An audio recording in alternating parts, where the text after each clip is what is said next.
Para los autores clásicos, lo que generaba que los rendimientos marginales fueran decrecientes era, en base al análisis que describimos en el video anterior, la calidad del factor. Por ejemplo, que cada tierra que se iba incorporando era menos productiva, por ejemplo, por el hecho de que estuviera más alejada del río. Para los autores neoclásicos también existe la ley de los rendimientos marginales decrecientes.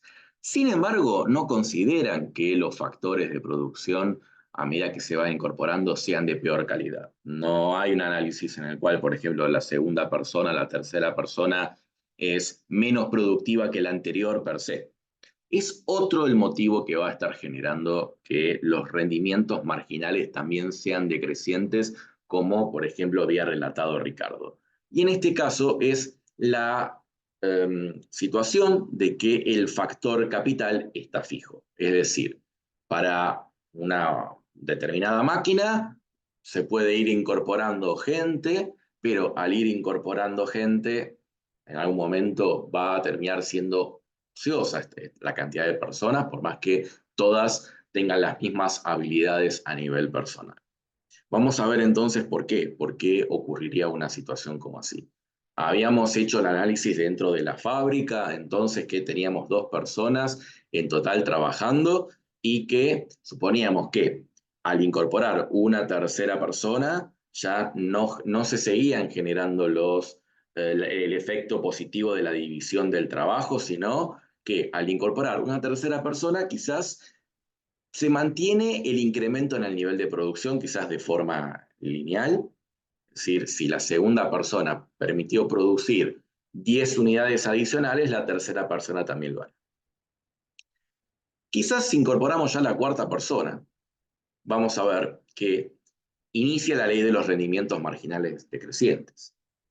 ¿Qué significa? Que incorporar la cuarta persona, que también la vamos a poner a trabajar en alguna parte de la empresa, permite incrementar el nivel de producción, pero en una proporción menor a cómo venía incrementándose nivel de producción en las situaciones anteriores que hemos descrito.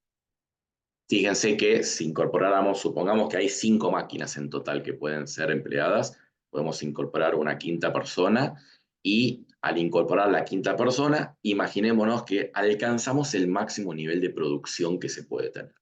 Es decir, llegaríamos al máximo del producto total.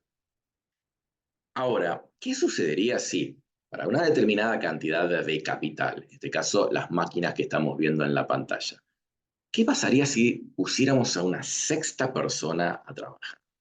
Esa sexta persona seguramente no tendría que hacer. ¿Por qué? Porque todas las máquinas o todo el capital físico está siendo empleado y la sexta persona tradicionalmente se explica, bueno, al estar ociosa va a quizás estar molestando a las otras 5 personas que están trabajando y esto va a estar bajando la productividad de esas personas. Entonces fíjense que el nivel de producto total empieza a bajar. ¿Qué es lo que sería más eficiente para la empresa? Tener menos gente entonces, porque podría producir lo mismo, pero teniendo menos personas trabajando. En ese sentido, si siguiésemos básicamente contratando o empleando mano de obra, ya el nivel de producción bajaría, dado que la cantidad de capital está fija y las personas no tendrían nada para hacer, se estarían molestando entre sí y el producto total bajaría a niveles graves, realmente importantes. ¿Qué es lo que podemos entonces ver? Que básicamente al principio la función de producción crece de forma convexa, por lo que habíamos dicho, por la división del trabajo. Ahí tenemos unos rendimientos crecientes, si quieren, hasta llegar a una determinada situación donde ya eso no sucede. Puede haber un tramo donde la producción crezca de forma lineal hasta que inicia la ley de los rendimientos marginales decrecientes y vemos que la función de producción se transforma en cóncava, crece cada vez más lento e inclusive después del máximo empieza a decrecer.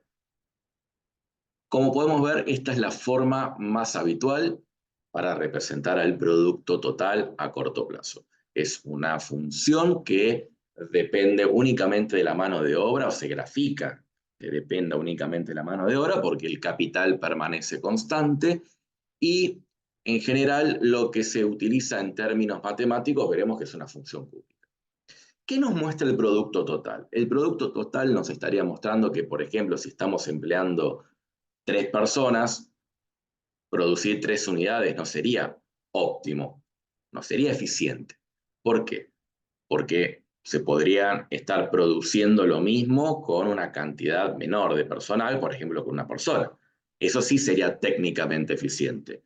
Utilizar una persona para producir 3 unidades sí es técnicamente eficiente porque sería lo máximo que se puede producir con una persona. Ahora, si seguimos empleando 3 personas, ¿alcanza o está bien utilizarla para producir 8? Y en base a lo que vemos en el gráfico, no, que se podrían producir 8 unidades utilizando 2 personas. ¿Qué sería técnicamente eficiente? Básicamente, si estamos empleando 3 personas, por ejemplo, producir 13 unidades. ¿Qué es lo que podemos ver entonces? Que a lo largo de la función de producto total, lo que vemos son las cantidades que generan una eficiencia técnica, que al emplear una determinada cantidad del factor, en este caso trabajo, se produce lo máximo posible. Todas las cantidades que están adentro y las cantidades que por supuesto exceden el máximo del producto total serán técnicamente ineficientes porque se podría producir básicamente, dada una determinada cantidad de factor de producción, se puede producir más. Ahora, para poder graficar esta función de producción, como les dije, utilizaremos en general una función cúbica que va a tener esas características, ¿no? Que básicamente el coeficiente cúbico es negativo, un coeficiente cuadrático positivo, un coeficiente lineal que va a ser positivo y que no hay ordenada al origen porque si no se produce o si no se emplea mano de obra, no se produce absolutamente nada.